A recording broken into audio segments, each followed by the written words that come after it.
Varahi silks వారి grand festive celebrations పొందండి 10,000 రూపాయలు ఆపై కొనుగోలుపై బంగారు నాణెం ఉచితంగా. ప్రస్తుతం మనతో పాటు ఉన్నారు జర్నలిస్ట్ నుంచి జననేతగా ఎదిగిన సిపిఐ రాష్ట్ర కార్యదర్శి కొత్తగూడెం ఎమ్మెల్యే కూనంనేని సాంబశివరావు. సిపిఐ 100 వసంతాలు పూర్తి చేసుకుని పండగ జరుపుకోబోతోంది. ఇన్ని లక్షల మంది జనం కమ్యూనిస్టులు ఎక్కడి నుంచి వచ్చారు అనేది తెలవాలి. ఈ సందర్భంగానైనా సరే మీ కమ్యూనిస్ట్ పార్టీలు రెండు కలిసి ముందుకెళ్లే అవకాశం ఏమైనా ఉందా భవిష్యత్తులో? ఆపరేషన్ కాగా నంబాల కేసురావు, బిగ్మా. మీ శత జయంతి ఉత్సవాలకు కాంగ్రెస్ సీఎం అయినటువంటి రేవంత్ రెడ్డి గారిని మీరు ఇన్వైట్ చేశారని తెలిసింది. పెళ్లికి పిలుస్తాం కదా, శత్రువులను పిలుస్తాం, మిత్రులను పిలుస్తాం. కమ్యూనిస్ట్ పార్టీ ఏముందనే వాళ్ళకి రాష్ట్ర ముఖ్యమంత్రి స్థాయి లాంటి వాళ్ళు చెప్పినప్పుడు ఆటోమేటిక్గా పెద్దగా ఎవరిని అసలు విమర్శించరు, బట్ ఎందుకో ఎక్కువ కేసీఆర్ గారిని విమర్శిస్తూ ఉంటారు ఎప్పుడు చూసినా సరే. ఎందుకని? నేను అట్లా కేసీఆర్ గారిని కూడా మిగతా ముఖ్యమంత్రులు ఎవరు చేయలేదా తప్పుడు? ఇప్పుడు రేవంత్ రెడ్డి గారిని కేసీఆర్ గారిని పోలుస్తారు కదా. నెక్స్ట్ ఎలక్షన్స్లో తెలంగాణలో బీజేపీని అధికారంలోకి రాబోతోందని చెప్పి చాలా మంది మాట్లాడుతున్నారు. ఎట్టి పరిస్థితులు రాదు. చదువు అని కూడా అనుకోవడానికి లేదు. డిపాజిట్ లేదుగా జూబ్లీ హిల్స్, మన గ్రామ పంచాయతీలో ఉంది.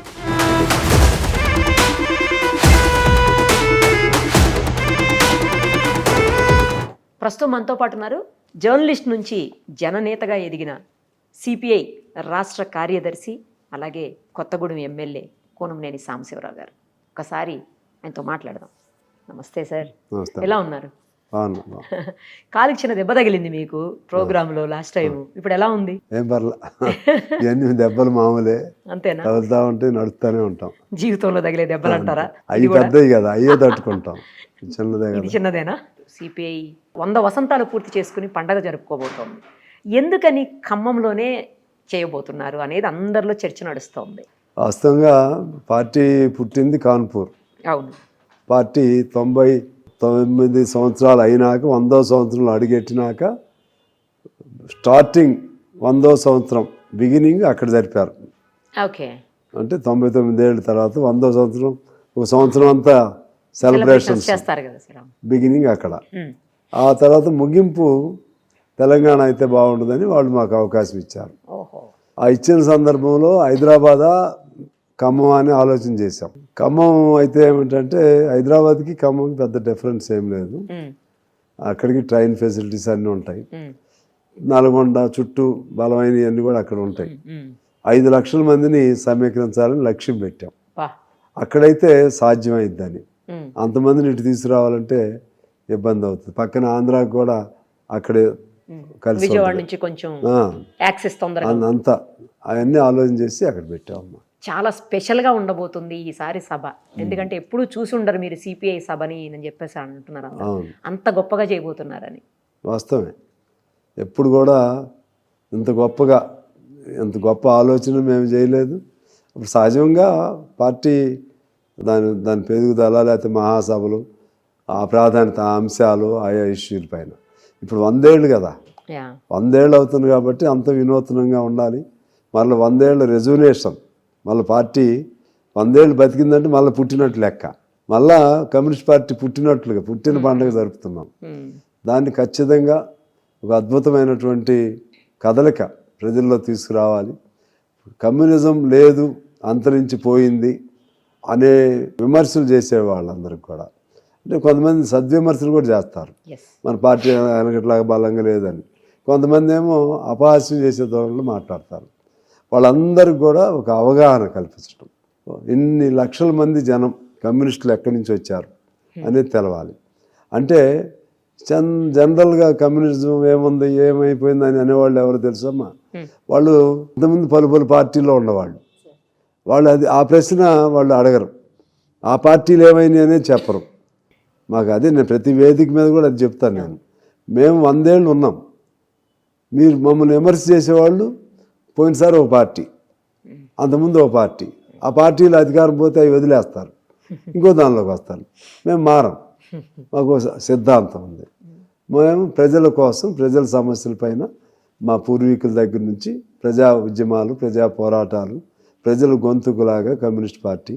ఇప్పుడు కూడా కమ్యూనిస్ట్ పార్టీ అనేది లేకపోతే, కమ్యూనిజం అనేది లేకపోతే పేదల తరపున మాట్లాడే గొంతుకు మరొకటి ఉండదు. అందుకని అధికారం ఉందా లేదా మేము చూడం. అది మేము అధికారం కోసమే కాదు, అధికారం వస్తే మంచిది. అధికారం రాకపోయినా ప్రజల కోసం పోరాటం చేసే శక్తి ఉంటే కాలేజ్ చెప్తాడు చూసారా, ఒక్క సిరా చుక్క కొన్ని లక్షల మెదళ్లకు అదొక మేత. ఒక్క కమ్యూనిస్టు ఒక వెలుగు. ఒక్క కమ్యూనిస్టు ఉన్నా సరే వాడు ప్రజల తరపున ప్రశ్నిస్తాడు. అందులో ఒకళ్ళిద్దరు తప్పుడు పని చేసేవాళ్ళు ఉండొచ్చు, కానీ అల్టిమేట్గా ఆ తప్పు చేసేవాళ్ళు వేరే పార్టీల్లోకి వెళ్ళిపోతారు సహజంగా. కొద్ది రోజులే ఇందులో ఎమ్మడలేరు. అల్టిమేట్గా ఇమిడే వాళ్ళు ఎవరంటే కమ్యూనిస్టులుగా మనసా వాచ ఈ సిద్ధాంతాన్ని నమ్మిన వాళ్ళు ఈ పార్టీలో ఉంటారు.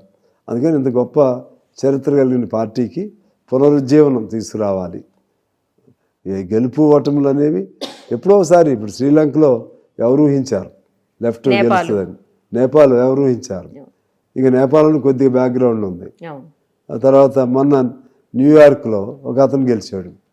తర్వాత లాటిన్ అమెరికన్ కంట్రీస్ అన్నింటిలో లెఫ్టే. అనేక చోట్ల మార్పు, మా పాతది కొనసాగుతుంది, మార్పు వస్తుంది. మన దగ్గర కూడా పోవచ్చు. ఇప్పుడు అన్ని రాష్ట్రాలు పోయినాయి, ఇంకో కేరళను ఇంకో కొంత ఉంది. అది కాదు, ఆ లెక్కలు మేము తీసుకోం. ప్రజల్లో ఇవాళ కొన్ని కోట్ల మంది కమ్యూనిస్ట్ అభిమానులు భారతదేశంలో కూడా ఉన్నారు. కొన్ని కోట్ల మంది కార్మికులు కమ్యూనిస్ట్ సంఘాల్లో ఉన్నారు. ఇప్పుడు బ్యాంకులు ఉన్నాయి, కమ్యూనిస్ట్ సంఘమే, అది పెద్దది, లక్షల మంది. వేరే సంఘం లేదు. సింగరేణి కమ్యూనిస్టులే గెలుస్తాం ఎప్పుడన్నా ఒకసారి సెంటిమెంట్స్ బాగా రౌజ్ అయినప్పుడు తప్పితే. అట్లా ఇప్పుడు అంగన్వాడీ, అమాలీలు, లేకపోతే ఆటో వాళ్ళు, రిక్షా వాళ్ళు, ఎవరైనా ఎర్రజెండానే. ఎర్రజెండా లేకుండా ఏ పేదవాడు కూడా లేడు. కాబట్టి ఆ అధికారం ఉందా, ఓట్లు పడ్డాయా, గెలిచామా, అది వచ్చినప్పుడు, కలిసి వచ్చినప్పుడు వస్తుంది. దానికి అవరోధం అడ్డంకి ఏంటంటే కమ్యూనిస్టుల్లో చీలిక. కమ్యూనిస్టులు ఒకటి అయిన రోజు అన్నీ కలిసి వస్తాయి. ఆ విశ్వాసంతో నడుస్తూ ఉంటాం. అప్పటివరకు ప్రజల కోసం, ప్రజల గొంతుకై ప్రతి కమ్యూనిస్టు ఒక ఉద్యమకారులాగా వాళ్ళ తరఫున మాట్లాడతాడు, పోట్లాడతాడు. అదే సంతృప్తి. రైతుకి వ్యవసాయంలో ఎంత సంతృప్తితో మాకు అదే సంతృప్తి. మరి ఇప్పుడు 100 ఏళ్ల పండగ చేసుకుంటున్నారు. ఈ సందర్భంగానైనా సరే మీ కమ్యూనిస్ట్ పార్టీలు రెండు కలిసి ముందుకెళ్లే అవకాశం ఏమైనా ఉందా భవిష్యత్తులో? కొన్ని అంశాల వారీగా కమ్యూనిస్టులు కలిసే ఉన్నాం ఇప్పుడు. అంటే ఆయా అంశాల సందర్భంగా జాయింట్ పిలుపులు, ప్రభుత్వ వ్యతిరేక విధానాలకు వ్యతిరేకంగా అప్పుడప్పుడు కలుస్తున్నాం. కానీ ఎన్నికలు వచ్చేసరికి ఎవరి పద్ధతి వాళ్ళది అవుతుంది. అక్కడేమో ఆ ఎన్నికల ఎత్తుగాళ్ళు వేరు, ప్రజా సమస్యల మీద పోరాటం వేరు. ఆ ఎన్నికల ఎత్తుగాళ్ళకు సంబంధించి ఎప్పటికప్పుడు మారకుండా ఉండాలంటే అల్టిమేట్గా ఒకటి అవ్వాల్సిన అవసరం ఉంది. కమ్యూనిస్ట్ పార్టీ యూనిటీ, విలీనం తప్పదు. దానికోసం ప్రజలు కోరుకుంటున్నారు. కమ్యూనిస్ట్ పార్టీ నాయకులు కూడా అంతర్లీనంగా అందరూ కోరుకుంటున్నారు ఒకటి అవ్వాలని. వెనకట్లాగా అంత వెనక చీలిపోయిన ఉన్నప్పుడు అంత అభిప్రాయ భేదాలు ఇప్పుడు లేవు. గ్రాడ్యువల్గా అన్నీ తొలుగుతూ వస్తున్నాయి. మీరు రెండు కలిస్తే మేము కూడా కలుస్తామని మిగిలిన చిన్న నక్సలైట్ పార్టీలు, లెఫ్ట్ పార్టీస్, ఒకటి రెండు కాక మిగిలిన ఎక్కువ మంది మళ్ళీ కలుస్తాము, అందరం కలిస్తే బాగుంటుంది అనేది ఒక అభిప్రాయం అయితే ఉంది. మరి ఈ మధ్యకాలంలో ఆపరేషన్ కాగా, ఆ తర్వాత నంబాల కేసురావు, హిగ్మా వీళ్ళ హత్యల తర్వాత మరింతగా బలపడుతుంది కమ్యూనిస్టులు ఒకటి అవ్వాలని ప్రతి పేదవాడు భావిస్తున్నాడు. ఆ రోజులు వస్తాయని ఆశిద్దాం. ఎప్పటికైనా సరే భారతదేశంలో అటు శ్రీలంక లాగాను లేకపోతే నేపాల్ లాగాను కమ్యూనిస్ట్ పార్టీ రాజ్యాధికారాన్ని చేజిక్కించుకునే అవకాశం కనిపిస్తుందా అసలు? ఖచ్చితంగా ఉంటుంది. ఎందుకు ఉండదు? అంత చెప్తున్నా కదా, కమ్యూనిస్టులు ఒకటి అయితే చాలు. ఒక పార్టీ అయితే ఇక ప్రజల విశ్వాసం ఆటోమేటిక్గా ప్రజల ఇది ఎట్లా ఉంటుందంటే ఎప్పటికప్పుడు ఒక్కొక్కటి పోగేసేది కాదు. ప్రజల విశ్వాసంలో మార్పు వస్తే శ్రీలంకలో చిన్న పార్టీ ఒక్కసారి మార్పు వచ్చింది. ఇక్కడ ఇంకా చిన్న పార్టీ కాదు, ఇక్కడ కోట్ల మంది ఉన్నారు. ఇప్పుడు నేను చెప్పాను కదా, కార్మికులు వీళ్ళందరూ కూడా మా దగ్గర ఉన్నారు. సిఐటియు అంటే సిపిఎం, ఐఎఫ్టియు నక్సలైట్లకు సంబంధించి అంతమంది ఉన్నారు. ఆ ఫీల్ రావాలంటే ఇక ఒకటే జెండా అయింది అనే ఒక విశ్వాసం వస్తే నెక్స్ట్ ఇదే ప్రత్యామ్నాయం, అధికార పార్టీకి ఇదే ప్రత్యామ్నాయం అనే ఆ భావన బలమైన భావన వస్తే ఆటోమేటిక్గా వచ్చేస్తాం. ఒకటే సింపుల్ సూత్రం మీకు, కమ్యూనిస్టులో ఒకటి అవ్వాలి. కమ్యూనిస్టులో ఒకటి అయితే ఇమీడియట్గానా రేపా ఎల్లుండా ఒక విశ్వాసం పెరిగింది. ప్రజల్లో విశ్వాసం కలిగించడమే మా ముందున్న కర్తవ్యం. మీ శత జయంతి ఉత్సవాలకు కాంగ్రెస్ పార్టీకి సంబంధించి కాంగ్రెస్ సీఎం అయినటువంటి రేవంత్ రెడ్డి గారిని మీరు ఇన్వైట్ చేశారని తెలిసింది. అవును. ఎందుకని ఇది ఫస్ట్ టైం, ఎప్పుడు ఎక్కడ వినుండము చూసుండము, ఎందుకని అలా అనిపించింది మీకు? ఒక ఆహ్వానితుడిగా వచ్చి పెళ్ళికి పిలుస్తాం కదా, ఆ, ఆ. పెళ్ళికి అందరిని ఒక పిలుస్తాం, guest. శత్రువులను Yes. పిలుస్తాం, మిత్రులను అందరిని పిలుస్తాం.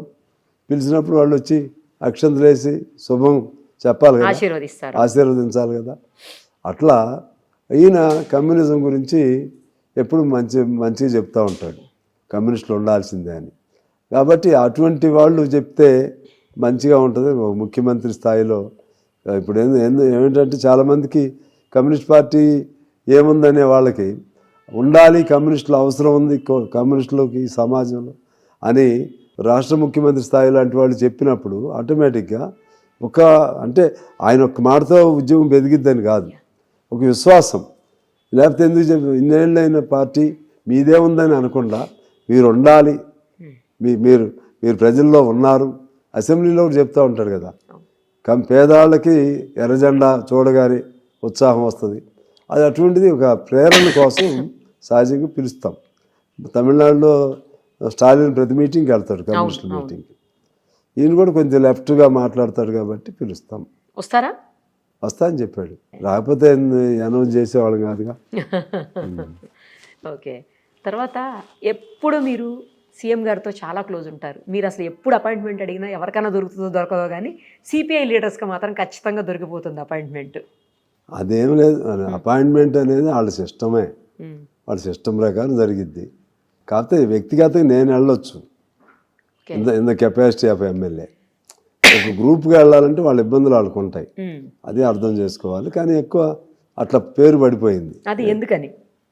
సహజంగా మేమిద్దరం కొద్దిగా అభిమానంగా ఉంటాం. ఆయన అన్న నాకు కూడా అభిమానమే. ఎందువల్లంటే పార్టీ వేరైనా మనిషిలో ఇప్పుడు కూడా భేషజం లేదు.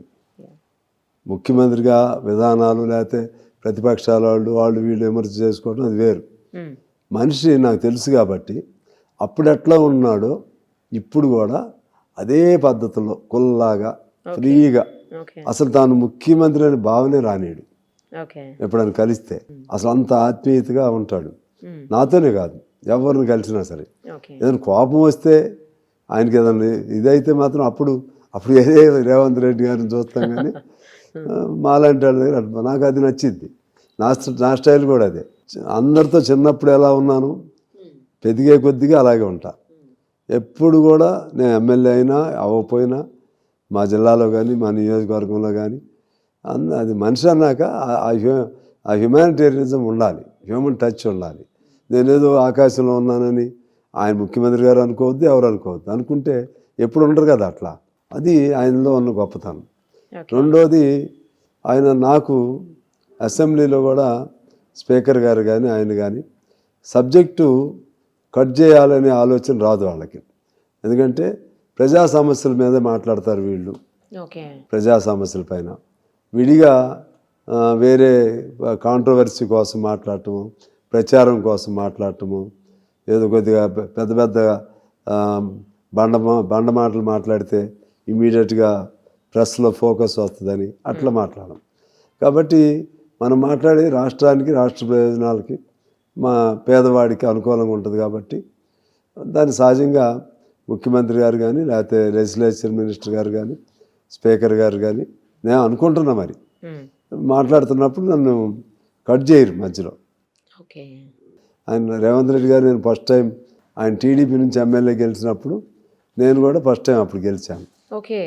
2009లో అప్పుడే ఆయన యాక్టివ్గా ఉండేవాడు. నేను సిపిఐలో బయ్యారం కుంభకోణాలు అప్పుడు నేనే అవన్నీ బయట పెట్టింది, బయ్యారం స్టీల్.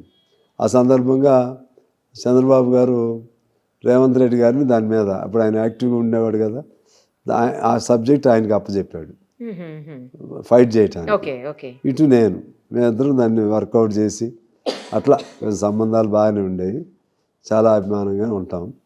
తర్వాత మన ఎమ్మెల్యే సీట్ అప్పుడు కూడా ఆయన నాకు మేము ఏంటంటే ఒక సీట్ వద్దని అనుకున్నాం, చివరికి వచ్చేసరికి ఒకటి వచ్చింది. ఇక తర్వాత ఆయన కానీ బట్టి గారు కానీ ఎట్టి పరిస్థితులు ఒకటైనా మీరు తీసుకోవాలి అని తుమ్మల గారి ద్వారా కబురు చేసి అట్లా ఇటువే మా నారాయణ గారు వాళ్ళు తప్పదుగా ఇప్పుడు చివరి దశకు వచ్చాం అని అట్లా వాళ్ళ ఆ అభిమానంతోనే, లేకపోతే ఇంకో చోట ఎక్కడో ఇస్తామని అనవచ్చు, లేకపోతే ఏదైనా కానీ మొత్తం మీద వాళ్ళ ప్రేరణతో మొన్న పోటీ చేయటం కూడా జరిగింది. తర్వాత నా గెలుపులో కూడా వాళ్ళు విశేషమైన కృషి చేశారు రేవంత్ రెడ్డి గారు.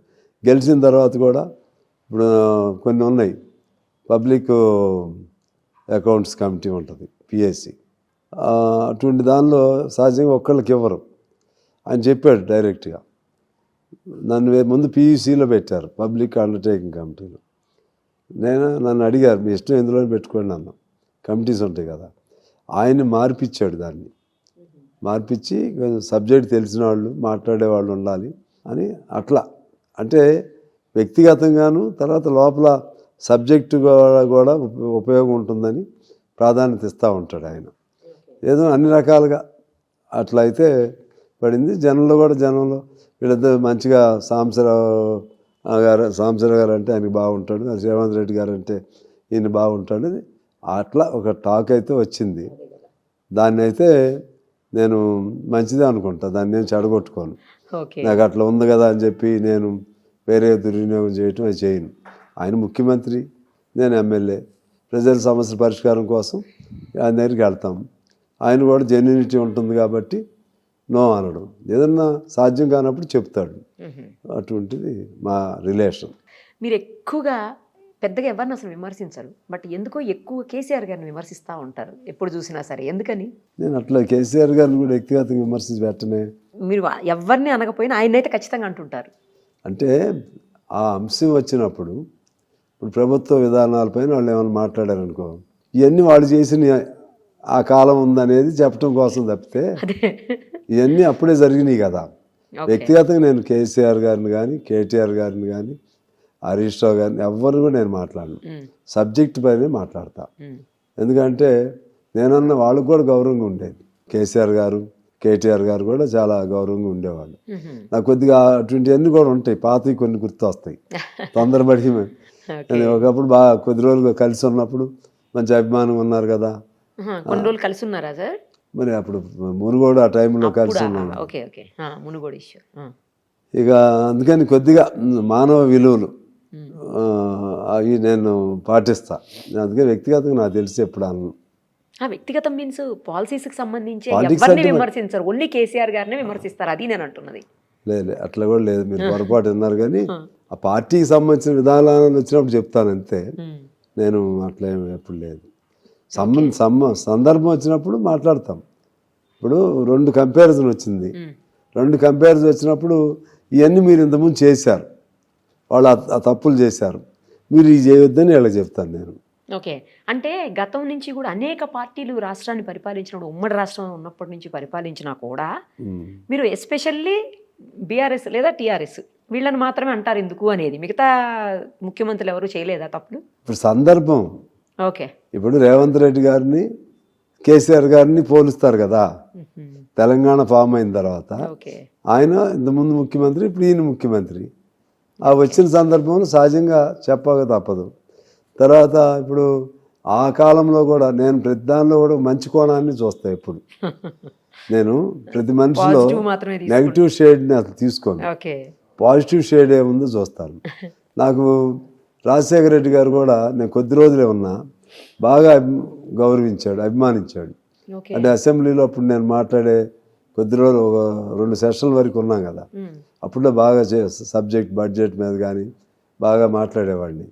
దాంతో ఆయన ఓ రోజు ఖమ్మం వచ్చి వెర్ ఈజ్ అవర్ సాంబశివరావు అని అట్లా భద్రాచలం పాపం చివరి మీటింగ్ అన్నప్పుడు కొద్దిగా అనుకున్నాను, పిలిచారు. పిలిచి అప్పుడు మంచిగా మాట్లాడాడు. తర్వాత ఇక ఆ తర్వాతే ప్లైన్ క్లాస్లో ఇదయ్యాడు. ఆయన బాగుండేవాడు. రోసీ గారు బాగుండేవాడు. రోసీ గారు అయితే సాంసరాన్ని చూసి నేర్చుకోండి అనేవాడు, ఎట్లా మాట్లాడాలో ఆయన చూసి నేర్చుకోండి అనేవాడు. కిరణ్ కుమార్ రెడ్డి గారు ఇంకా బాగా ఆత్మీయత నాకు, చాలా ఆత్మీయుడు కిరణ్ కుమార్ రెడ్డి గారు. చంద్రబాబు గారు చెప్పే పని లేదు, ఎందుకంటే రెండు ఆయన మొదటి పర్యాయం టీడీపీ సపోర్ట్తో, అందుకే నాకు అందరు ముఖ్యమంత్రులతో సాన్నిహిత్యం ఉండేది. ఇప్పుడేమో రేవంత్ రెడ్డి గారితో ఇంకొద్ది ఎక్కువైంది. ఇంతమంది ముఖ్యమంత్రులను చూశారు కదా, ది బెస్ట్ సీఎం అంటే ఎవరో చెప్పండి మీ దృష్టిలో. ఒక్కోళ్ళు ఒక్కో కోణం ఉంటుందమ్మా, ఒక్కోళ్ళు ఇందులో ఫలానా వాళ్ళు బెస్ట్ అని చెప్పలేం. ఇప్పుడు రాజశేఖర రెడ్డి గారితో ఒక స్టైల్, ఆయన పబ్లిక్ని కలవటంలో ఆయన నెంబర్ 1. పబ్లిక్ని కలిసి ఒక బోళ మన కుటుంబంలో ఒకడుగా అనే ఫీలింగ్ ఆయనకు ఉంటుంది. రోసీ గారు ఉన్నాడు, రోసీ గారు మన ఇంట్లో పెద్ద ఆయనలాగా ఆయన అనిపిస్తాడు. ఎన్టీ రామారావు గారు ఉన్నాడు, సరే ఆయనకు నాకు పెద్ద పరిచయం లేదు కానీ లేదు కలవలేదు, కానీ ఆయన అంటే నాకు బాగా అభిమానం. ఎన్టీ రామారావు అంటే అందరికంటే ఎక్కువ అభిమానం అయితే ముఖ్యమంత్రికి కాదు, ఒక నటుడుగా చిన్నప్పుడు నేను ఎన్టీఆర్ అభిమాని, బాగా అభిమానం. కానీ ఆయనలో ఏంటి, ఆయనకి అసలు ఏమి పాపం లోపల రాజకీయం అంటూ తెలియదు, లేకపోతే అవినీతి కానీ ఏం మరక లేకుండా, అసలు నిజంగా ఆయన ప్రభావం నా మీద చాలా ఉండేది చిన్నప్పుడు. అటువంటి ఆయన చంద్రబాబు గారు ఉన్నాడు అనుకోండి, మర్యాద, చాలా మర్యాద, ఒక నోరు స్లిప్పుగాడు, ఒక మాట ఎవరిని జారడు. తర్వాత తన విధానాలని ఎట్లయినా సరే దాన్ని ఇంజెక్ట్ చేయాలి, తన ఎకనామిక్ పాలసీస్ దాన్ని, అది ఒక తర్వాత టెక్నాలజికల్గా ఆయన కాన్సెప్ట్ అది. 24 గంటల్లో 20 గంటలు పనిచేస్తూనే ఉంటాడు, ఆయనతో స్టైల్. ఇందాక కిరణ్ కుమార్ రెడ్డి గారు చెప్పా కదా, కిరణ్ కుమార్ రెడ్డి గారు మాట అన్నాడంటే ఏదో సూర్యచంద్రులు అటు ఇటు తిరిగినా సరే ఆయన స్టిక్ ఆన్ అవుతాడు. చాలా పరిపాలన దక్షత ఉంది ఆయనకి, కాకపోతే కొద్ది రోజులే ఉండటం వల్ల. కానీ రాజశేఖర రెడ్డి గారు ఎలా మాటిస్తే దానికోసం ఎంత మేరకు వెళ్తాడు, ఈయన కూడా అంతకంటే ఎక్కువ కిరణ్ కుమార్ రెడ్డి గారు. అట్లా కేసీఆర్ గారు ఉన్నాడు అనుకోండి, ఆయన తెలంగాణ తీసుకురావటంలో అవునన్నా కాదన్నా ఆయన he was the face of Telangana movement. So అట్లా తెలియగలిగినాడు, అన్నీ ఉన్నాయి. కాకపోతే ఏంటంటే దాన్ని ఆయనకు మరి ఆరోగ్య రీత్యానా లేకపోతే ఆయనకున్న ఇతర ఇబ్బంది దృష్ట్యా తప్పితే ఆయన దాన్ని జాగ్రత్తగా మలుచుకుని పబ్లిక్తో కలిస్తే ఆయన ద బెస్ట్ అయ్యేవాడు. ఆయన ఇప్పుడు రేవంత్ రెడ్డి గారు యంగ్ నుంచే వచ్చాడు, ఆయన మాట్లాడే విధానం అసెంబ్లీలో ఎంత అధ్యయనం చేసి వస్తున్నాడంటే ఒక్కొక్క అంశం పట్ల చాలా బాగా అధ్యయనం చేసి వస్తున్నాడు. సరే ఒకసారి అద్భుతాలు చేయలేకపోవచ్చు, అద్భుతాలు ఎందుకు చేయలేడంటే ఇంతకుముందు ఉన్న దాని నుంచి కదా, ఆ షేడ్ ఇంకా పోవట్లేదు కదా, ఆ పాత ప్రభుత్వం దాని ప్రభావం, దానిలో అప్పుడు ఆర్థిక మెయిన్ ఏ అద్భుతం చేయాలన్నా ఆర్థిక వనరులు ఉండాలి. ఆర్థిక వనరులు ఉంటే ఎవరైనా చేయగలుగుతారు. ఆర్థిక వనరులు ఇవాళ క్రియేట్ చేసుకోవాలన్నా కూడా అంత సాధ్యం కాదు, చిన్న స్లోగా చేసుకోవాలి. కేంద్రం నుంచి సహాయం లేదు. రాష్ట్రంలో ఉన్నాయేమో పాత చిన్నగా తీర్చుకుంటూ తెలివితేటలతో, ఆయన బట్టి గారికి కూడా బాగా నాలెడ్జ్ ఉంది ఆర్థిక వ్యవహారాలపైన, ఏదో తంటాలు పడతా ఉన్నారు. అట్లా ఆ అంశాలు అట్లా కొంత ఫెయిల్యూర్స్, పూర్తిగా సక్సెస్ రాకపోయినా ఓవరాల్గా వచ్చేసరికి మాత్రం దాన్ని ఒక కొత్త విజన్తో 2047 విజన్, తెలంగాణ విజన్, ఒక ఆలోచన ఉంది. ఎంత అంటే 100% సక్సెస్ కాలేకపోవచ్చు, కానీ ఏదో ఒక విజన్ ఉండాలి కదా. మన అసెంబ్లీలో కూడా అదే చెప్పా, విజన్ లేనిదే ఎవరు ఏ చేయలేరు. అబ్దుల్ కలాం కూడా అదే చెప్తాడు, డ్రీమ్ హై అంటాడు, and you make every effort to fulfil that dream. అట్లనే నెహ్రూ గారి విజన్, లేకపోతే భారతదేశం ఆ దశ, వీళ్ళకి ఏం పరిపాలన జాత కాదు, కొద్ది రోజుల్లో పోయిద్దన్న దశ నుంచి ఆయనది ఒక విజన్, పివి నరసింహారావు గారితో ఒక విజన్. సో అట్లా ఒక్కో దానిలో ఒక్కో నడుస్తూ ఉంటుంది. నరేంద్ర మోడీ గారు ఉన్నాడు అనుకోండి, ఈయనదో ఒక స్టైలు, ఆ స్టైల్ మాకు నచ్చదు, ప్రాబ్లం అది. అంటే వాళ్ళ విధానం అది. మిగిలిన వాళ్ళు అన్నీ కూడా కాంగ్రెస్ ఉన్నప్పుడు కాంగ్రెస్కి మాకు కూడా గొడవలు ఉండేవి, సైద్ధాంతికంగా ఉండేవి. కానీ ఇప్పుడేం బాగా డివిజన్ వచ్చేసింది. బీజేపీ అంటే మరింత డివిజన్. ప్రతి మనిషిలో ఏదో క్వాలిటీస్ లేకుండా ఎవరు ముఖ్యమంత్రి కారు. ఏదో ఒక ప్రతి మనిషిలో ఏదో క్వాలిటీ లేకుండా ఎమ్మెల్యేలు కారు. ప్రధానమంత్రుల్లో ఇంకా ఎక్కువ క్వాలిటీలు, స్టేట్స్మెన్షిప్ కానీ లేకపోతే ఇంకా ఇతర అంశాలు కానీ దోహదకారి అవుతాయి. అందువల్ల మనం మనిషిని చీటికి మాటికి ఒక లెవెల్లోకి తీసుకెళ్ళి తొక్కేద్దాం, ఆయనకు ఉన్నటువంటి కీర్తి ప్రతిష్టలు లేక మన మీద బురద చల్లుదాం, ఇటువంటి చేయకూడదు. ఆ అంశం వరకు మనం విమర్శ పెట్టాలి. That is the democracy. HILT పాలసీకి సంబంధించి మీరు అస్సలు నోరు మెదపట్లేదు, మాట్లాడలేదు. అసలు వీళ్ళు మాట్లాడాలి కదా, ఎందుకు మాట్లాడలేదు అని చర్చ నడుస్తుంది బయట. మీరు ఎందుకని మౌనంగా వహిస్తున్నారు దాని మీద? మన అసెంబ్లీ చూడలేదేమైతే మీరు. నాకు దురదృష్టం ఏంటంటే నాకేమో నైట్ వస్తుంది నా టర్న్. హిల్ట్ మీద చాలా బాగా మాట్లాడారు. హిల్ట్కి సంబంధించి కొన్ని చెప్పాను నేను. హిల్ట్ అంటేనేమో ఒకటి, అది మంచి పాలసీ, ఎవరు అవునన్నా కాదన్నా. ఎందుకు అంటున్నానంటే ఇక పొల్యూషన్ లెవెల్, పిఎం లెవెల్స్ ఏదో అంటారు దాన్ని, 300కి అట్లా రీచ్ అవుతుంది air pollution levels. Particle molecule. Delhi 500 అట్లా ఉంది. ఇప్పుడు ఢిల్లీలో అది లివబుల్ కండిషన్ లేదు, దశకి వెళ్తుంది. ఇక్కడ ఆలోచన మంచిదే. అంతకుముందు మరి కేసీఆర్ గారు ఉన్నప్పుడు కూడా చేశారు కదా, ఇక్కడ నుంచి పొల్యూటెడ్ ఇండస్ట్రీస్ని షిఫ్ట్ చేయాలని వాళ్ళు కూడా ఆలోచన చేశారు. దాని కొనసాగింపే ఇది. వీళ్ళేమో ఖచ్చితంగా అమలు చేయాలనుకుంటున్నారు. నేను చెప్పేది మేము దీన్ని సపోర్ట్ చేస్తామని చెప్పాం. అయితే అదే సమయంలో ఏది ఇండస్ట్రీస్, పొల్యూటెడ్ ఇండస్ట్రీస్ని ఊరు బయటికి తీసుకెళ్ళటానికి తప్పదు, తీసుకెళ్లాల్సింది. ఇంతకుముందు కొన్ని దేశాల్లో కూడా అలాగే జరిగింది. అలా జరిగితేనే తప్పితే, లేకపోతే ఎంతకాలం మొత్తం పొల్యూషన్ మయమైపోతుంది, జనం బతకలేరు కదా. ఆలోచన చేయాల్సిందే. దాన్ని ట్రాన్స్పరెంట్గా చేసుకోవాలి. రెండోది ఏంటంటే, నేను ఆ రోజు మాట్లాడింది ఏంటంటే, దానిలో ఇటువంటి విమర్శలు వస్తున్నాయి కాబట్టి ట్రాన్స్పరెంట్గా ఉండటం మంచిది. అంటే వాళ్ళు ఏం చెప్పారు, మొత్తం మీరు చూసుకోండి, అంతా వాళ్ళ సొంత భూములే, అన్నీ వాళ్ళ సొంతం కొనుక్కున్న భూములే, కొనుక్కున్న భూముల మీద మేమేం చేయడానికి వీల్లేదు అని చెప్పారు. ఒకటి, దానిలో ఏదైనా ఉంటే కూడా వాళ్ళు కూడా ఊరుకోరు, జనం కూడా. ఎవరో ఒకళ్ళిద్దరు కరప్టెడ్ ఏదైనా ఉండి లోపాయగారుగా అది ఎట్లా జరిగిద్దా, ఎలా జరుగుతుందో మాకు తెలియదు. కానీ ఓవరాల్గా వచ్చేసరికి ఆ పారిశ్రామికవేత్తలు అందరూ ఒకప్పుడు కొనుక్కున్న భూములు అవి. గవర్నమెంట్ ఇచ్చిన దాన్ని కొద్ది వాళ్ళకి స్ట్రీమ్ లైన్ చేశారు, రెగ్యులేట్ చేశారు మధ్యలోనే, అంతకుముందే. ఇక పాయింట్ ఎక్కడ వచ్చిందంటే, వీళ్ళని అటు తీసుకెళ్ళాలి. అటు తీసుకెళ్ళాలన్నప్పుడు వీళ్ళ భూములు, ఇక్కడ భూములు ఏమవుతాయి అన్నప్పుడు ఇక్కడి కొద్దిగా వాళ్ళకి పర్సంటేజ్ పెంచి, మామూలుగా ఏంటంటే ఈ భూమిని, ఒక వ్యవసాయ భూముల్ని ఇంకోవైపు ట్రాన్స్ఫర్ చేసుకోవడానికి కొంత ఛార్జెస్ ఉంటాయి. దాన్ని అంతకుముందు ఉన్నదేమో ఎకరానికి 20 లక్షలు 25 లక్షలు, వీళ్ళు అట్లా కాకుండా 30% మార్కెట్ వాల్యూలో, లేకపోతే 50% అట్లా చేయటం వలన ఓ 10,000 కోట్లు వచ్చేట్టుగా వీళ్ళు ప్లాన్ చేశారు. నేను మెయిన్ నా కన్సర్న్ ఏం చూపెట్టానంటే, అక్కడ పనిచేసే కార్మికుల పరిస్థితి ఏంటి, వాళ్ళు ఎట్లా ఉండాలి, వీళ్ళు పరిశ్రమ ఆడ కట్టుకోవడానికి ఎన్నేళ్ళు అయింది,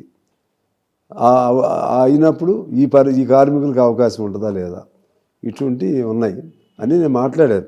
ప్రశ్న సమాధానం ఆ పద్ధతిలో మాట్లాడబోవటం అనేది లేదు. నెక్స్ట్ ఎలక్షన్స్లో ఖచ్చితంగా తెలంగాణలో బీజేపీని అధికారంలోకి రాబోతోందని చెప్పి చాలామంది మాట్లాడుతున్నారు. మీరేమంటారు? ఎట్టి పరిస్థితులు రాదమ్మా. బీజేపీ ఎట్లా వస్తుంది? నీకేదో మొన్న కొన్ని గెలిచింది, 8 స్థానాలు ఉత్తర తెలంగాణలో. ఎప్పుడు అలా ఉంటుందని ఎందుకు అనుకుంటారు? ఇప్పుడు మరి మిగిలిన చోట ఎక్కడ జరిగింది అని కూడా అనుకోవడానికి లేదు కదా సార్. ఒకవేళ ఉన్నా అక్కడి వరకేగా. ఉప ఎన్నికలు ఏం చెప్తున్నాయి? డిపాజిట్ లేదుగా జూబ్లీ హిల్స్లో. అంతకుముందు ఇంకో ఉప ఎన్నిక ఉంది కదా, అందులో ఓడిపోయారు కదా. నువ్వు ఎక్కడైనా తీసుకోండి, ఉప ఎన్నికల్లో కానీ ఇంకా అదే మనకు సంకేతం. అంటే అది వైడ్ స్ప్రెడ్గా ఉన్న పార్టీ కాదు, నెట్వర్క్ ఉన్న పార్టీ కాదు. ఒక ఫ్లో, ఆ ఫ్లోలో అక్కడే గెలిచారు. అవి గెలుస్తారా లేదో నాకు తెలియదు. ఎవరు నేనే చెప్పను నేను గెలుస్తానని ఓడిపోతాను. కానీ తెలంగాణలో అధికారంలోకి రావటం అనేది ఇప్పట్లో సాధ్యం కాదు. మొన్న గ్రామ పంచాయతీలు ఉన్నాయి, కాంగ్రెస్ తర్వాత బీజేపీ రావాలి కదా. మొన్న కూడా బీఆర్ఎస్ఏ వచ్చింది. నీకు ఇప్పుడు కూడా బీఆర్ఎస్ అభిమానులు చాలామంది ఉన్నారు గ్రామాల్లో, చాలా జిల్లాల్లో. వాళ్ళు ఓడిపోవచ్చు, కానీ main contest would be in between BRS and Congress. అందుకని ఇప్పుడు ఇది చాలదు, శక్తి చాలదు. వాళ్ళు ఏదో ప్రయత్నం చేస్తున్నారు. ఏపీలో అసలే ఉండదు, ఇంకా ఉండదు.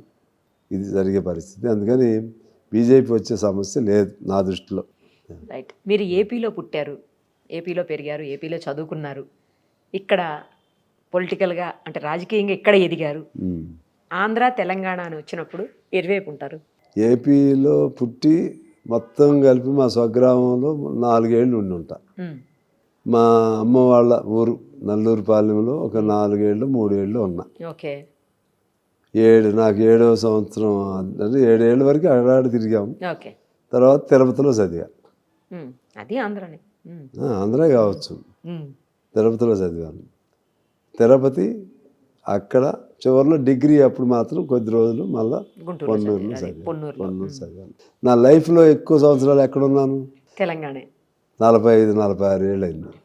ఇక్కడ నేను ఇన్నేళ్ళు ఉండి ఇప్పుడు ఏది మంచిది ఏది చెడ్డదంటే ఒకటి చెడ్డదన్ను ఒకటి మంచిది అన్ను. కానీ నా ప్రేమ దేని మీద ఉంటుంది అంటే అది జన్మభూమి, దాని మీద ప్రేమ ఉంటుంది.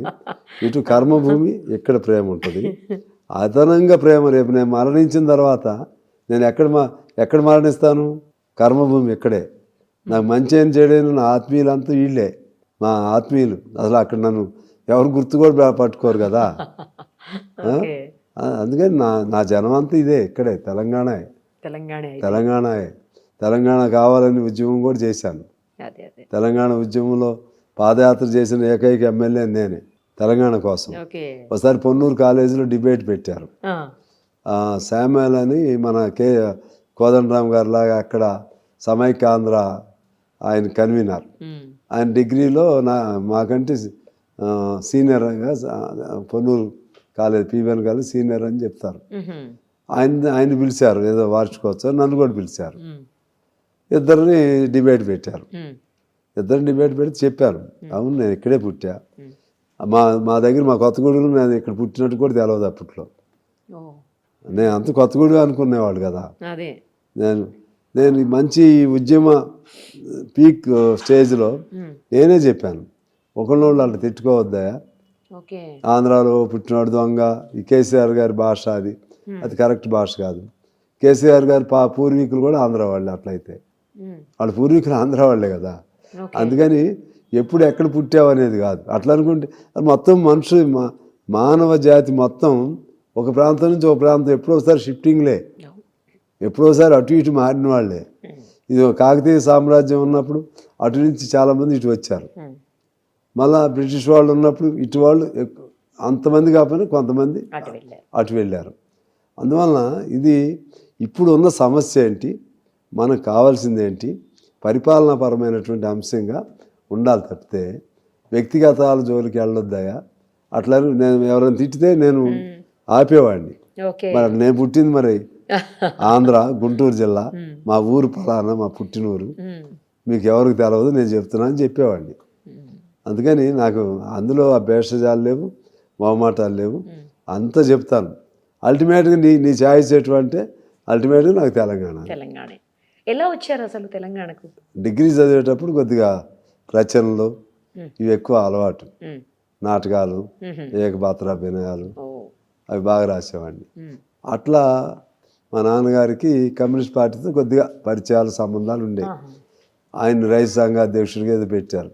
అట్లా మా ఆ ప్రాంతానికి అక్కడ పార్టీ సెక్రటరీ ఉండేవాడు జీవన్ మాస్టర్ గారు అని. ఆయన వస్తూ నన్ను పట్టుకోవడానికి చూసేవాడు, నువ్వు కమ్యూనిస్ట్ పార్టీలో రమ్మని.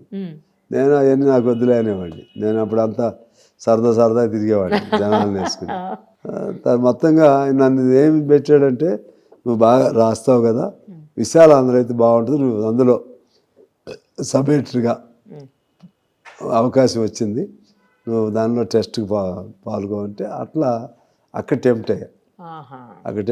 సో విశాలాంధ్ర అంటే వాళ్ళు అప్పుడు కూడా టెస్ట్ పెట్టారు, టెస్ట్ రాఘవాచారి గారు, దానిలో సెలెక్ట్ అయ్యా. అట్లా విశాలాంధ్రకి వచ్చి తద్వారా అప్పుడే పార్టీలో అట్రాక్ట్ అయ్యి, ముందు జర్నలిస్ట్గా వచ్చా, తర్వాత పార్టీకి అట్రాక్ట్ అయ్యి ఇక్కడ విశాలాంధ్ర హైదరాబాద్ ఎడిషన్ క్లోజ్ అయినాక మాకు 4 నెలలు 5 నెలలు ట్రైనింగ్ విజయవాడ చంద్రం భవన్ అంటాం, అక్కడ మా రాఘవాచారి గారి ఆధ్వర్యంలో మాకు శిక్షణ జర్నలిస్ట్గా. అది అయిపోయినాక ఇక్కడ సబ్ ఎడిటర్గా రిక్రూట్ చేశారు. ఇక్కడ మన ఇదే బిల్డింగ్లో ఉండేవాళ్ళు అప్పుడు 80లో మగ్దుం భవన్. ఆ తర్వాత ఇది ఒక 1 year తర్వాత క్లోజ్ అయినప్పుడు ఎవరెక్కడికి వెళ్ళాలనేది వచ్చింది. నేనేమో ఏదైనా వ్యాపారం చేసుకుందాము ఇక వదిలేద్దాం అనుకున్నా. అంతే. అప్పుడు ఏమైందంటే మా రాఘవాచారి గారు వాళ్ళందరూ చెప్పారు, లేదా కొద్ది రోజులు నుండి కొత్తగూడెంలో తర్వాత కావాలని నువ్వు చేసుకుందాం అని. అట్లా కొత్తగూడెం వచ్చినాక ఇక అక్కడ జనంతో కలిసిపోయా. అక్కడ కోమరయ్య గారు అని, ఇంకా గురుప్రసాద్ గారు, వకీల్ గారు, ఏమల్పల్లి వాళ్ళందరూ ఏంటంటే నన్ను అక్కడ ఉంచి కొద్ది రోజులు ఉండని ఫిక్స్ చేశారు. మొత్తానికి ఇక్కడే ఉండిపోయారు. ఇంకా అలాగా. ఇంతకీ మీరు ఇక్కడ అమ్మాయిని చేసుకున్నారా మ్యారేజ్? అక్కడ అమ్మాయినే చేసుకున్నారా? అక్కడ అమ్మాయినే చేసుకున్నారా? నేను కొత్తగూడెం వచ్చేటప్పటికి నా పెళ్ళి అయింది. ఓహో, ఓకే ఓకే. పెళ్ళి అయిన తర్వాత వచ్చా. ఓకే. నాకు 24th yearలో వచ్చా. కాలేజ్ డేస్లో బాగా అంటే గొడవలు పడడం, కొంచెం అగ్రెసివ్గా ఉండటం అలా ఉండేవాళ్ళు అంట కదా, మీకు అలా మరి లవ్ అఫైర్లు ఏమైనా ఉన్నాయా? పర్లేదు చెప్పండి. అగ్రెసివ్గా గొడవల్లో ఉండేవాడికి లవ్లు ఉండవు. వాడికి ఎంతసేపు ఫైటింగ్లే ఉంటాయి. ఆడి బ్యాచ్ ఈడి బ్యాచ్, ఆ లవ్ బ్యాచ్ వేరే వాళ్ళు ఉంటారు. మేడం చూస్తే తిడతారని చెప్పట్లేరా మీరు? ఒకవేళ అట్లుంటే ఇప్పుడు తెలియకుండా ఉండదు కదా. అంతేనా? అంతే కదా. లేదు అది లేదు. ఇంకా ఆడపిల్లలందరూ నన్ను వాళ్ళని ఎవరన్నా ఇబ్బంది పెట్టినా నా దగ్గరికి వచ్చేవాళ్ళు అన్నయ్య అని చెప్పి. సరిపోయింది. అందరికి అన్నయ్య అయితే అందరికి అన్నయ్య. చిన్నప్పుడు ఎప్పుడు ఫైటర్ని, పెద్ద పెద్ద గొడవలు ఉండేవి. చిన్నప్పుడు బాగా కొట్టుకునే వాళ్ళం. ఆ రోజుల్లో కేసులు ఉండేవి ఎప్పుడు. ఇక అక్కడంతా పొన్నూరు కాలేజీలు అంటే ఆ కాలేజీలు అంతా రౌడీజాలు ఎక్కువ ఉంటాయి చదువుల కంటే. ఆ రౌడీజాల్లో కొంచెం ధైర్యస్తుడు లీడర్ అయిపోతాడు, ఫైటర్ లీడర్ అవుతాడు. అట్లా అక్కడ కూడా కాలేజీలో కూడా నేను కంటిన్యూ చదవలా. చిన్నప్పుడు తిరుపతిలోనే నన్ను తీసేశారు మధ్యలో. కాలేజ్ నుంచి తీసేశారా? హై స్కూల్లోనే గొడవలు తీసేశారు. ఆ స్థాయిలో గొడవలు చేశారు. టీసీ కూడా ఇవ్వాల చివరికి. మధ్యలో మెట్రికులేషన్ జరగాలి అంటే అప్పుడు టీసీ ఇవ్వనప్పుడు 10th మధ్యలో పంపించారు. తర్వాత అంత సాఫీగా ఉంటే ఇంటర్మీడియట్ చేరేవాళ్ళు. మెట్రికులేషన్ అంటే ఇంటర్మీడియట్ కాదు, 10th బదులే మెట్రికులేషన్. టీసీ లేని వాళ్ళకి అది ఒక దాన్ని ఏమంటారు, అన్నట్టు. ఒక మామూలు మెట్రికులేషన్ ఏంటంటే చిన్నప్పటి నుంచి చదువుకోని వాళ్ళకి ఒక అవకాశం, ప్రైవేట్గా చదువుకుని డిస్టెన్స్ ఎడ్యుకేషన్ అంటారు చూసారా, అట్లా చిన్నప్పటి నుంచి ప్రైవేట్గా మామూలు సొంతంగా చదువుకుని పరీక్ష రాయవచ్చు. మెట్రికులేషన్ 10th ఈక్వలెంట్గా ఉంటుంది. ఎగ్జామ్ మళ్ళీ బోర్డుకే రాస్తారా? అంటే గవర్నమెంట్కే రాస్తారా? గవర్నమెంటే. మెట్రికులేషన్ అంటే నీకు సర్టిఫికేట్ లేదు, పాత అవసరం లేదు. ఇంటర్మీడియట్ గొడవలతో పొన్నూరు నుంచి మా కాలేజీ నుంచి నన్ను డిబార్ చేశారు, డిస్మిస్ కూడా చేశారు. చేర్చుకోవాలి. డిస్మిస్ అంటే అంతే కదా, డిబార్ అంటే కొద్ది రోజులే. ఫస్ట్ డిబార్, తర్వాత డిస్మిస్, తర్వాత ఇక రేపల్లో చదివా కొద్ది రోజులు. భగవంతరావు కాలేజీ. ఏ కాలేజీకి సీటు కూడా ఇవ్వలేదు అక్కడ ఇచ్చారు. అక్కడంటే ఈ అంబటి రాంబాబు వాళ్ళ నాన్న, ఆయన అంటే రాంబాబు నేను చిన్నప్పుడు స్నేహితులు తిరుపతిలో. ఇద్దరం ఒక చోట చదివాము. అలా ఆయన రికమెండేషన్ అక్కడ వచ్చింది సీటు. వాళ్ళ నాన్నగారుతో ఇచ్చారు. లేకపోతే కాలేజీలో పెద్ద గొడవలు జరిగినాయి ఈ కాలేజీలో. ఎక్కడ ఇవ్వద్దు అనుకున్నారు ఆ గుంటూరు జిల్లాలో అప్పుడు. అట్లా వచ్చింది. మళ్ళీ కొద్ది రోజులకి మళ్ళీ వెనక్కి వచ్చేసా పొన్నూరు పీబీఎన్ కాలేజ్. మళ్ళీ ఆ కాలేజ్కి వెళ్ళిపోయారు. ఆ గొడవలు అవన్నీ అలవాటు అయ్యానా ఏంటి? తర్వాత కూడా కంటిన్యూ చేసి పోలీస్ ఆఫీసర్ మీద కూడా చేతులు తీసుకున్న సందర్భాలు ఉన్నాయి మీరు కొన్ని? ఎప్పుడు నాకు ఆవేశం వస్తే అది తిరుపతిలో అయినా అంతే, చిన్న 10th అయినా అంతే. ఏదైనా నేను తప్పు చేయను, ఏదైనా జరిగితే అసలు ఊరుకోను. అది భయం అనేది నా రక్తంలో లేదు అసలు. ఎక్కడ ఇప్పుడు మా వాళ్ళందరికీ తెలుసు వీళ్ళందరికీ అసలు భయం అనేది లేదు. బాగా అగ్రెసివ్గా ఉండేవాడిని. ఇప్పటికీ స్టిల్ కంటిన్యూ చేస్తున్నారు? ఇప్పుడు అదే అందరినీ కొట్టి. ఇప్పుడు కొట్టడం కాదు, పెద్దలు అయ్యాం కదా, ఇప్పుడు కొట్టడం కాదు. కానీ ఏదైనా ఇష్యూ చంపలు పగలగొట్టారు కదా సార్. ఇష్యూ వస్తే సీరియస్. పోలీస్ ఆఫీసర్ చంపలు పగిలిపోయినాయిగా. అవన్నీ చిన్నప్పుడు కొట్టుకున్నాం పోలీస్ ఆఫీసర్లు. మేము పోలీస్ ఆఫీసర్లు నేను కూడా ఫైట్ చేసుకున్నాం. అప్పుడు నా మీద టెర్రరిస్ట్ కేసులు పెట్టారు కొత్తగూడెంలో ఉన్నప్పుడు. మండల ప్రెసిడెంట్ ఎమ్మెల్యే కాకముందా? ఆ, ఆహా. టాడా కేసు అంటారు. టాడా అంటే ఇప్పుడు పోటా ఉంది కదా, ఆ, ఆ. ఇప్పుడు ఓపా ఓపాయి. అది ఆ సెక్షన్. అప్పుడు 3 ఏళ్ళలో 3 సార్లు జైలుకి వెళ్ళా, బా, సెంట్రల్ జైలుకి.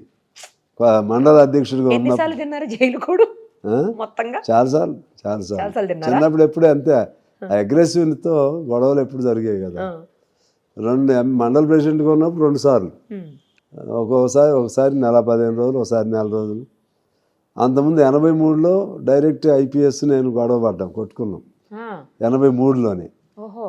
అప్పుడు నాకు 25-26 ఏళ్ళు వయసు, ఆయన అదే వయసు. ఓహో. అప్పుడు ఒకసారి ఇన్ని జరుగుతుంటే ఇంట్లో వాళ్ళు అంటే అక్కడ ఫాదర్ మదర్ వాళ్ళు కానీ లేకపోతే ఇక్కడ వైఫ్ వాళ్ళు కానీ ఏమనేవాళ్ళు గారు? బాధపడుతుంది, మా వైఫ్ బాధపడేది. మా ఫాదర్ ఏమో చిన్నప్పుడు నన్ను వదిలేశాడుగా, అప్పుడు తిరుపతిలో గొడవలతోనే తట్టుకోలేకపోయాడు, ఇంకా వదిలేశారు అప్పట్లో. మా అమ్మ ఏం లేదు, మా అమ్మగారు నా చిన్నప్పుడు చనిపోయింది. ఇక అట్లా ఇక మొత్తం మీద అల్లరి చిల్లరికి పెరిగాం. ఇక్కడేం కట్టుకుంది కాబట్టి ఆమె భరించక తప్పదు. వాళ్ళ కుటుంబాలేమో కొంచెం డిగ్నిఫైడ్గా, మా మిస్సెస్ వాళ్ళేమో ఈ గొడవలు ఈ పట్టణం వాళ్ళు అసలు ఇది కాదు వాళ్ళ టైప్, నిడుబ్రోలు వాళ్ళది.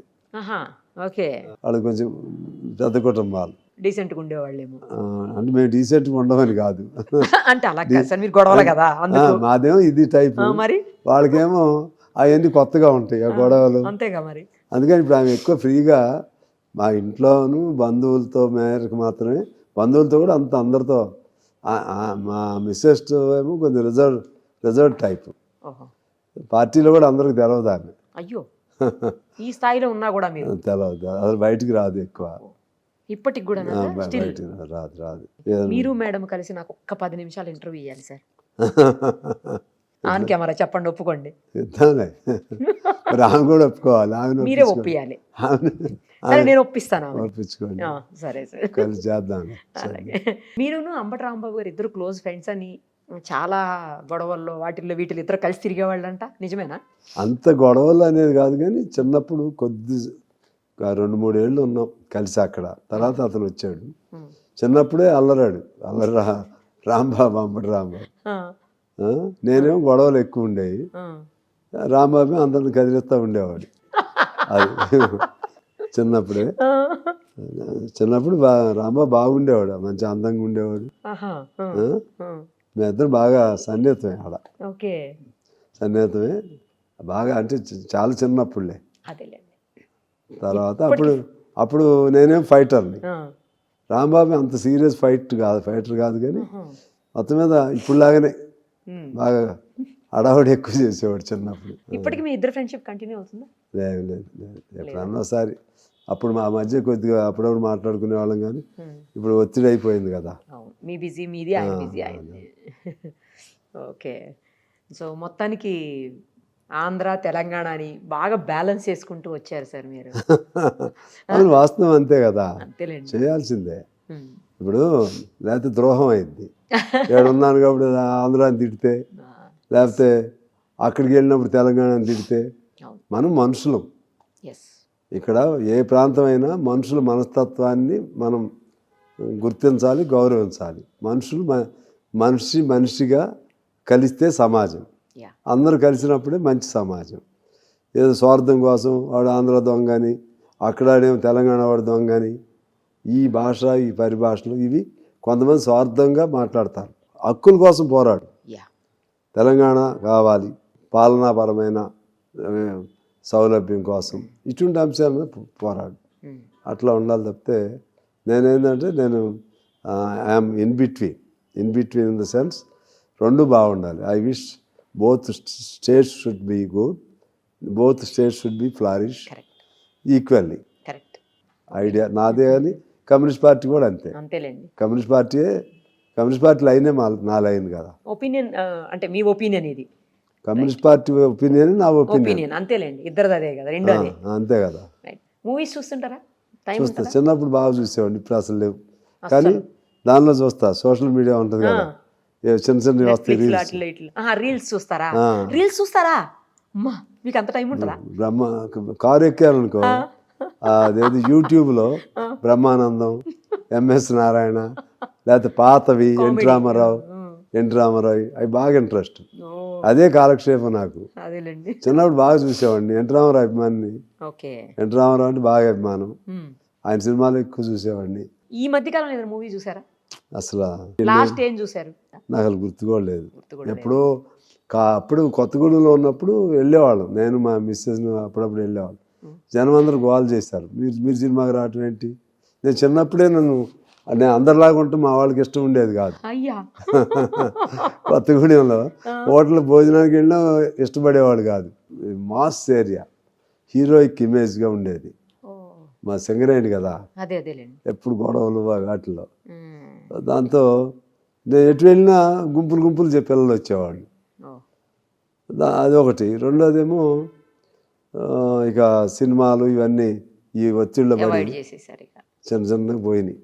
తర్వాత ఈ గొడవలు కూడా ఉండేవి కదా, అట్లా ఎక్స్పోజర్లో ఉండొద్దని అట్లా అప్పుడు గొడవలు ఉండేవి. కొత్తగూడెం అట్లా. మీకు ఇష్టమైన ఫుడ్ ఏంటి? నేను అది పడితే అది తింటా. పచ్చడి ఎక్కువ ఇష్టం. అవునా? పచ్చడి, రోటి పచ్చళ్ళ లేకపోతే ఎర్రగారు అంటారు కదా, ఎర్రగా అంటే ఆవకాయ పచ్చడా? అది పండు మిరపకాయలు మిర్చి పచ్చడా? ఓకే, అది ఇష్టం. అది చేస్తారా ఇంట్లో మరి మీ వాళ్ళు? ఎప్పుడు ఉంటుంది ఇంట్లో వాళ్ళు గోలే. అది వేసుకుని నెయ్యి వేసుకుని తింటారా వేడన్నంలో? నెయ్యి కూడా వేసుకోను, పొట్టాను.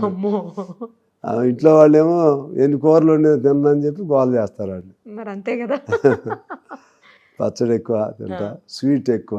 స్వీట్ ఎప్పుడు తినాల్సిందే. ఇందాక కూడా స్వీటే తింటున్నారు చూసాను. అన్నం తక్కువ కానీ స్వీట్ ఎక్కువ తింటారు. మరి మీకు ఏమి డయాబెటిక్ ఆ ప్రాబ్లమ్స్ లేవా? లేవు. గ్రేట్. ఇక నిద్రైతే 3-4 గంటలే పడుకుంటా.